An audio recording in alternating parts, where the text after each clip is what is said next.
पिछले व्याख्यान में जिन बिंदुओं पर चर्चा की वे थे एस ब्लॉक तत्व, एस ब्लॉक तत्व का परिचय, वर्ग एक के तत्व, क्षार धातुओं के बारे में आपसे विस्तृत चर्चा की और क्षार धातुओं के भौतिक गुण।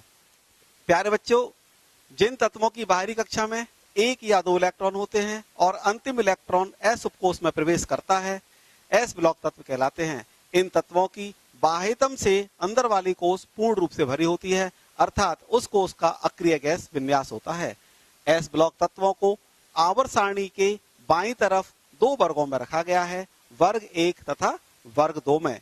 वर्ग एक में क्षार धातुओं को तथा वर्ग दो में क्षारीय मृदा तत्वों को रखा गया है। वर्ग एक के जो तत्व हैं उसमें lithium, sodium, potassium, rubidium, caesium तथा फ्रांसियम है। फ्रांसियम रेडियो एक्टिव तत्व है। ये तत्व बहुत अधिक क्रियाशील होते हैं। ये तत्व इतने मुलायम होते हैं कि इनको चाकू से काटा जा सकता है। ये तत्व ज्वाला में विभिन्न रंग देते हैं। आज जिन बिंदुओं पर हम चर्चा करेंगे वह हैं क्षार धातुओं के रासायनिक गुण तथा क्षार धातुओं के उपयोग। आज का सबसे पहला टॉपिक है हमारा केमिकल प्रॉपर्टीज। बड़े आकार और कम आयनन एंथैल्पी के कारण क्षार धातुएं अत्यधिक क्रियाशील होती हैं।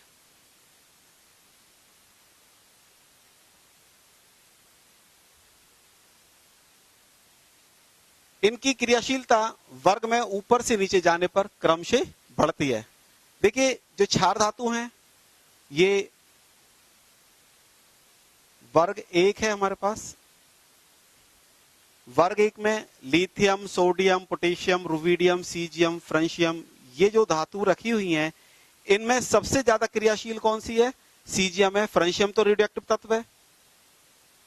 ये आपके पास कैसा तत्व है? Radio active.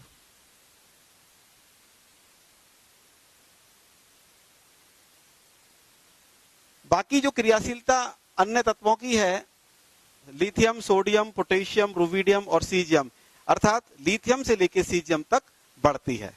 सबसे पहले प्रॉपर्टी है इसमें रिएक्टिविटी टुवर्ड्स एयर, यानी वायु के साथ अभिक्रियाशीलता।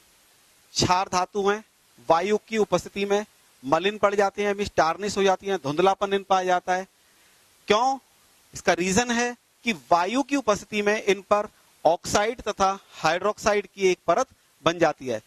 जैसे कोई क्षार धातु हमारे पास है, मान के चलिए एक मेटल है, एम यहां पर हो सकता है, सोडियम हो सकता है, पोटेशियम हो सकता है, इस तरह से कोई भी है। तो हमने यहां पर एम सोडियम लिया या पोटेशियम लिया या रुबिडियम लिया, तो कोई भी क्षार धातु वायु में O2 और H2O नमी, H2O क्या है यहां पर? नमी, ये दोनों चीज उपस्थित हैं। तो ये क्षार धातु ऑक्सीजन से क्रिया करके, जो कि वायु में है, ये किस में उपस्थित है? वायु में। तो क्या बनाएगी? मेटल ऑक्साइड बन जाएगा। कोई भी क्षार धातु का ऑक्साइड बन जाएगा। ये क्षार धातु का ऑक्साइड जल से अभिकृत होकर हाइड्रोक्साइड में कन्वर्ट हो जाएगा। ये जो लेयर है वो क्षार धातु के ऊपर ऊपरी सतह पर ये लेयर है, ये क्षार धातु है और इसके ऊपर एक लेयर चढ़ गई। तो इससे क्या होगा कि ये धुंधलापन इसकी सतह पर आ जाएगा। क्षार धातु की सतह पर क्या आ जाएगा? एक टार्निश हो जाएगी, ये मलिनपन आ जाएगा या धुंधलापन आ जाएगा। क्षार धातुएं ऑक्सीजन में तीव्रता से जलकर ऑक्साइड बनाती हैं। लिथियम और सोडियम क्रम से मोनोऑक्साइड और परऑक्साइड का निर्माण करती हैं, जबकि अन्य धातुओं के द्वारा सुपर ऑक्साइड आयन का भी निर्माण किया जाता है। जैसे लिथियम ऑक्सीजन से क्रिया करेगी, क्या बनेगा? लिथियम ऑक्साइड या लिथियम मोनोऑक्साइड। इसमें जो ऑक्साइड है इसकी ऑक्सीकरण संख्या आपके पास है 2 नेगेटिव। सोडियम ऑक्सीजन के साथ अभिक्रिया करके सोडियम परऑक्साइड बनाता है। परऑक्साइड का अभिप्राय होता है कि यहां पर ऑक्सीजन की ऑक्सीकरण संख्या कितनी है? -1। इसी प्रकार जो अन्य धातु हैं जैसे पोटेशियम है या रुबिडियम है या सीजियम है, ये सुपर ऑक्साइड्स भी बनाते हैं। सुपर ऑक्साइड में जो ऑक्सीजन होता है उसकी जो ऑक्सीकरण अंक होता है कितना होता है? -1/2। क्यों कि जो क्षार धातु है इसकी ऑक्सीकरण संख्या सदैव +1 होगी, लेकिन जो ऑक्सीजन है इसकी ऑक्सीकरण संख्या परिवर्तित होती रहेगी। तो मोनोऑक्साइड में ऑक्सीजन की ऑक्सीकरण संख्या कितनी है -2, पेरोक्साइड में ऑक्सीजन की कितनी है -1 और सुपर ऑक्साइड में कितनी है -1/2। इन सभी ऑक्साइड में क्षार धातु की ऑक्सीकरण अवस्था +1 होती है। लिथियम एक अपवाद है जो वायु में नाइट्रोजन के साथ अभिक्रिया करके नाइट्राइड भी बनाता है। लिथियम वायुमंडल की नाइट्रोजन जो कि वायु में उपस्थित होती है इससे क्रिया करके लिथियम नाइट्राइड बनाता है Li3n। ये अपवाद है।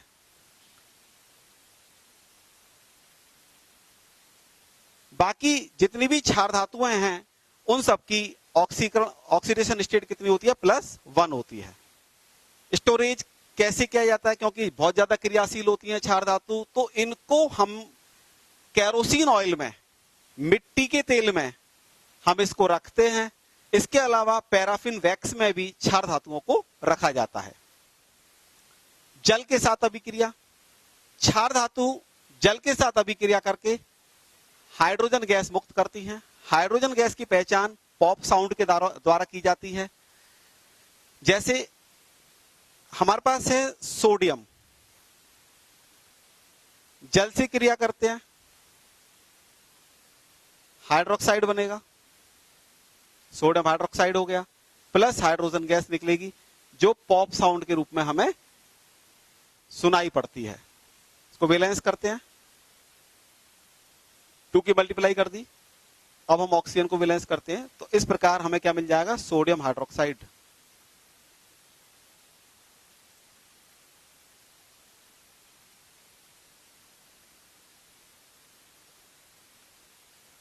ये जो हाइड्रोक्साइड्स होते हैं इसमें सोडियम आयन है एक तो, और दूसरा क्या है इसमें OH आयन है। तो जितनी भी क्षार धातु हैं, चाहे वो लिथियम है, सोडियम है, पोटेशियम है, रुबिडियम है, सीजियम है, ये क्या बनाती हैं, ये जल के साथ अभिक्रिया करके क्या बनाती हैं, करस्पॉन्डिंग हाइड्रोक्साइड और डाइहाइड्रोजन गैस या हाइड्रोजन गैस। यद्यपि लिथियम के मानक इलेक्ट्रोड विभव का मान अधिकतम ऋणात्मक होता है, परंतु जल के साथ इसकी अभिक्रियाशीलता सोडियम की तुलना में कैसी होती है, कम होती है। जबकि सोडियम के मानक इलेक्ट्रोड विभव का मान अन्य क्षार धातुओं की अपेक्षा न्यून ऋणात्मक होता है। लिथियम के इस व्यवहार का कारण इसके छोटे आकार और अत्यधिक जलयोजन ऊर्जा का होना है। लिथियम के अतिरिक्त अन्य क्षार धातुएं जल के साथ एक विस्फोटी अभिक्रिया करती हैं, एक्सप्लोड हो जाती हैं। ये क्षार धातुएं प्रोटॉन दाता जैसे अल्कोहल, गैसीय अमोनिया, एल्काइन आदि से भी क्रिया करती हैं और हाइड्रोजन गैस मुक्त करती हैं। जैसे मान के चलिए आपके पास है सोडियम और इसकी हम अल्कोहल से रिएक्शन करते हैं CH3OH से, तो क्या बनेगा, ये H यहां से निकल जाएगा, CH3ONA प्लस H2, वैलेंस कर देंगे।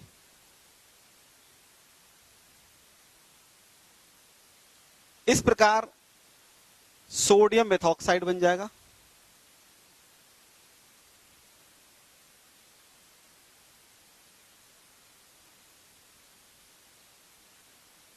कोई भी अल्कोहल हम प्रयुक्त कर सकते हैं, कोई भी क्षार धातु लिथियम के अतिरिक्त अल्कोहल से क्रिया करेगी तो क्या बन जाएगा, एल्कोक्साइड बन जाएगा। इसी प्रकार कोई भी क्षार धातु जल से भी क्रिया करेगी तो हाइड्रोक्साइड बनेगा और हाइड्रोजन गैस मुक्त होगी। इसी प्रकार कोई भी क्षार धातु अमोनिया से क्रिया करेगी तो संगत एमाइड बनेगा और हाइड्रोजन गैस मुक्त होगी। इनकी अभिक्रियाशीलता का क्रम क्या होता है, लिथियम सबसे कम क्रियाशील होती है और सीजियम सबसे अधिक क्रियाशील होती है। तो क्रियाशीलता बढ़ते क्रम में है लिथियम से सीजियम तक। डाइहाइड्रोजन से अभिक्रियाशीलता, रिएक्टिविटी टुवार्ड्स द डाइहाइड्रोजन, लगभग 673 केल्विन ताप यानी 400 डिग्री सेल्सियस ताप पर, और लिथियम के लिए ये वैल्यू 1073 केल्विन यानी 800 डिग्री सेल्सियस ताप होती है। पर क्षार धातुएं डाइहाइड्रोजन से अभिक्रिया करके हाइड्राइड बनाती हैं।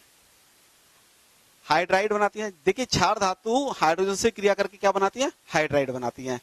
ये जितने भी हाइड्राइड होते हैं क्षार धातु के, वो सब कैसे होते हैं? ठोस होते हैं और आयनिक होते हैं, और इनके गलनांक उच्च होते हैं। जैसे आपके पास है कोई भी क्षार धातु हाइड्रोजन से क्रिया करेंगे तो क्या बन जाएगा? आपके पास क्षार धातु का हाइड्राइड बनेगा। एग्जाम्पल देखिए, sodium plus hydrogen, sodium hydride बन गया NaH।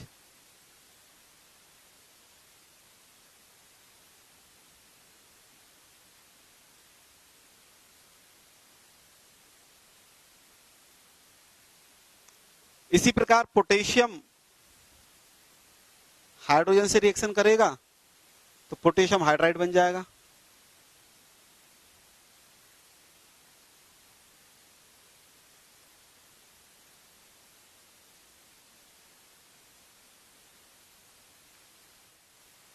प्यारे बच्चों, हाइड्राइडों का आयनिक लक्षण इस क्रम में बढ़ता है। सबसे कम जो आयनिक कैरेक्टर होता है वो लिथियम हाइड्राइड का होता है, और सबसे अधिक जो आयनिक कैरेक्टर होता है वो सीजियम हाइड्राइड का होता है। ये प्रश्न अक्सर परीक्षाओं में पूछा जाता है कि क्षार धातुओं के हाइड्राइडों को उनके आयनिक लक्षण यानी आयनिक कैरेक्टर के बढ़ते हुए क्रम में व्यवस्थित कीजिए। इसी प्रकार हाइड्राइडों का स्थायित्व निम्न प्रकार घटता है। सबसे ज्यादा स्थायी लिथियम हाइड्राइड होते हैं और सबसे कम हाइड्राइड सीजियम है। तो हाइड्राइडों के स्थायित्व का क्रम निम्न प्रकार घटता है। यह भी आपके लिए एक इंपॉर्टेंट प्रश्न होगा। हैलोजन से अभिक्रियाशीलता, रिएक्टिविटी टुवार्ड्स हैलोजन्स। क्षार धातुएं हैलोजन से शीघ्र प्रबल अभिक्रिया करके आयनिक हैलाइड बनाती हैं। कोई भी क्षार धातु लेंगे, हैलोजन, क्लोरीन, ब्रोमीन, आयोडीन या फ्लोरीन, इनसे क्रिया करके क्या बनाएंगे? क्षार धातु के संगत हैलाइड बन जाएगा। जैसे मान के चलिए आपके पास है सोडियम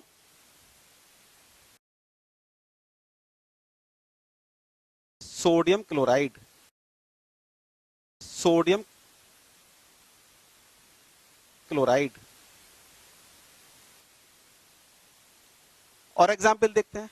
मान के चलिए पोटेशियम आपके पास है, ब्रोमीन से रिएक्शन करे तो क्या बन जाएगा? Potassium bromide.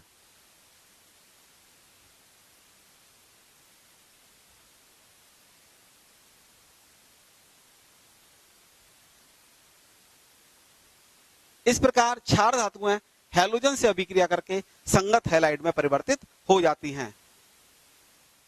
लिथियम के हैलाइड आंशिक रूप से सहसंयोजक होते हैं, मतलब इनमें पार्शियली कोवेलेंट कैरेक्टर होता है। इसका कारण लिथियम की उच्च ध्रुवण क्षमता होती है, हाई पोलराइजिंग पावर इसका कारण होता है। लिथियम आयन का आकार छोटा होता है, अतः यह हैलाइड आयन के इलेक्ट्रॉन अभ्र को विकृत करने की अधिक क्षमता दर्शाता है। क्योंकि बड़े आकार का ऋणायन आसानी से विकृत हो जाता है, डिस्टॉर्ट हो जाना। विकृत का मतलब होता है उसकी शेप चेंज हो जाती है, डिस्टॉर्टेड जो है ना। इसीलिए लिथियम आयोडाइड सहसंयोजक प्रकृति सबसे अधिक दर्शाते हैं।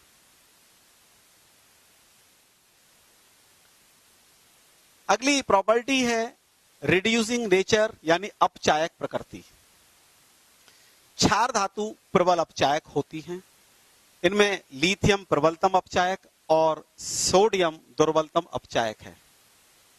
यहां पर कुछ एबनॉर्मल स्थिति है कि लिथियम प्रबलतम अपचायक है और सोडियम दुर्बलतम अपचायक है। जलीय विलयन में ये सारा अपचायक का जो अपचायक का गुण है ये जलीय विलयन में होता है, एक्वस सॉल्यूशन में है। तो अपचायक क्षमता का बढ़ता क्रम सोडियम से लिथियम तक इस प्रकार होता है। मानक इलेक्ट्रोड विभव जो कि अपचायक क्षमता का मापक है, संपूर्ण परिवर्तन का प्रतिनिधित्व करता है। देखिए, जो क्षार धातु ठोस अवस्था में है, यहां पर क्षार धातु किस अवस्था में है? ठोस अवस्था में।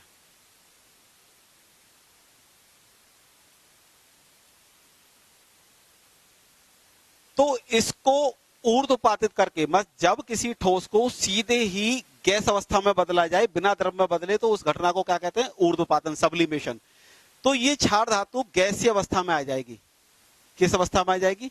गैस अवस्था में आ जाएगी। तो यहां पर जो एंथैल्पी होगी वो क्या होगी, ऊर्ध्वपातन एंथैल्पी यानी सब्लिमेशन एंथैल्पी। अब ये जो क्षार धातु जो गैसीय अवस्था में है, ये क्या करेगी, ये इलेक्ट्रॉन रिलीज करेगी, यानी इसका आयनन हो जाएगा। क्षार धातु में से जब एक इलेक्ट्रॉन निकल जाएगा तो हम कहते हैं कि क्षार धातु का आयनन हो गया। तो इसके लिए जो एनर्जी रिलीज होती है यहां पर वो किसके रूप में आएगी, आयनन एंथैल्पी के रूप में। तो ये क्षार धातु का आयन बन गया और इलेक्ट्रॉन रिलीज हो गया। इसके बाद जो क्षार धातु का आयन जो गैसीय अवस्था में है, ये जल को क्या करेगा, जोड़ लेगा, अपने में एब्जॉर्ब कर लेगा और यहां पर जलीय आयन क्षार धातु का जलीय आयन बन जाएगा। जलयोजन हो गया। फाइनली हम कह सकते हैं कि जो क्षार धातु ठोस अवस्था में थी वो जलयोजित हो गई और आयनित हो गई और इलेक्ट्रॉन रिलीज हो गया। लिथियम आयन का आकार छोटा होता है, इसके कारण इसकी जलयोजन एंथैल्पी का मान अधिकतम होता है और इसके उच्च ऋणात्मक मानक इलेक्ट्रोड विभव का मान और इसके प्रबल अपचायक होने की पुष्टि करता है। मींस क्या है कि जो लिथियम आयन होता है उसका आकार छोटा होता है, तो जलयोजन एंथैल्पी का मान कैसा होता है, अधिकतम होता है। तो लिथियम और लिथियम आयन की जो मानक इलेक्ट्रोड विभव होता है वो होता है -3.04 वोल्ट। ये इसकी वैल्यू होती है। अगली प्रॉपर्टी है सॉल्यूशंस इन लिक्विड अमोनिया। द्रव अमोनिया में विलयन। क्षार धातुएं द्रव अमोनिया में घुलनशील होती हैं। अमोनिया में इनके विलयन का रंग गहरा नीला होता है, डार्क ब्लू होता है और इसका विलयन प्रकृति में विद्युत का सुचालक होता है। क्षार धातु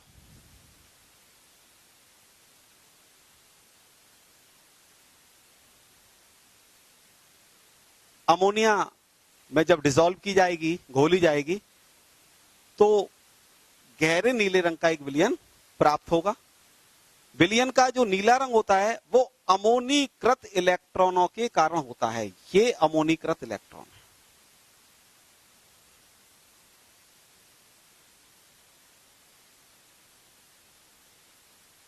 अमोनीकृत इलेक्ट्रॉन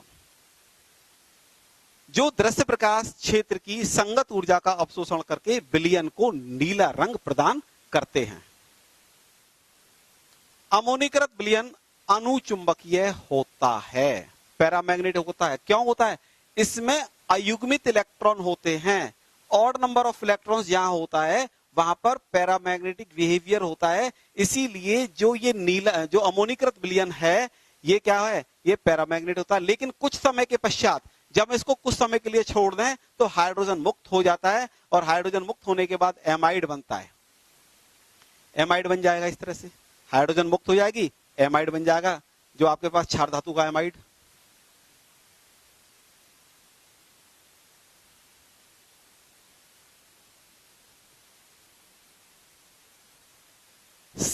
तो एमाइड में क्या होगा, जब हाइड्रोजन इसमें से निकल गई तो क्या होगा, सांद्र विलयन में जो नीला रंग है वो कैसा हो जाएगा, ब्रॉन्ज रंग में बदल जाएगा।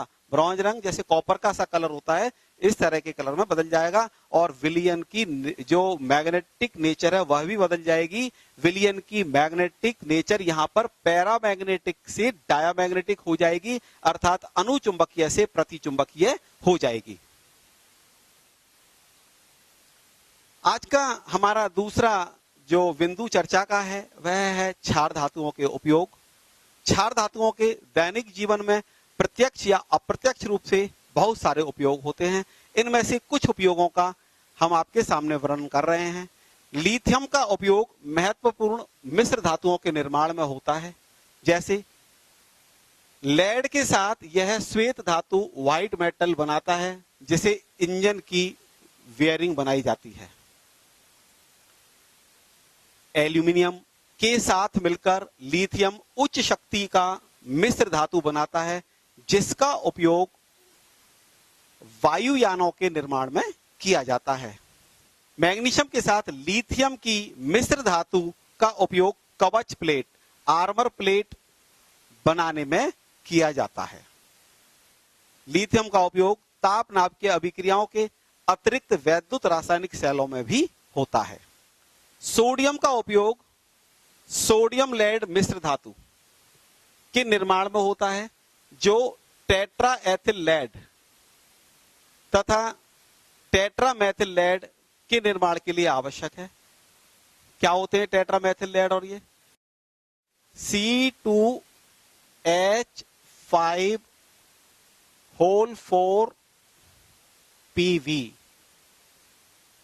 ये टेट्रा एथिल लेड है। इसको TEL के नाम से जाना जाता है। ये टेल जो है ये अपस्फोटन रोधी पदार्थ होता है, एंटी नॉकिंग एजेंट होता है, और पेट्रोल में अपस्फोटक रोधी के रूप में इसको मिलाया जाता है। लेकिन आजकल क्या है कि अधिकांश पेट्रोल में लेड होता ही नहीं है, क्योंकि लेड फ्री पेट्रोल का उपयोग आजकल होता है, तो अब इसका उपयोग कम करते हैं। इसी प्रकार टेट्रा मैथिल लेड होता है। मैथिल जो ग्रुप होता है वो CH3, तो CH3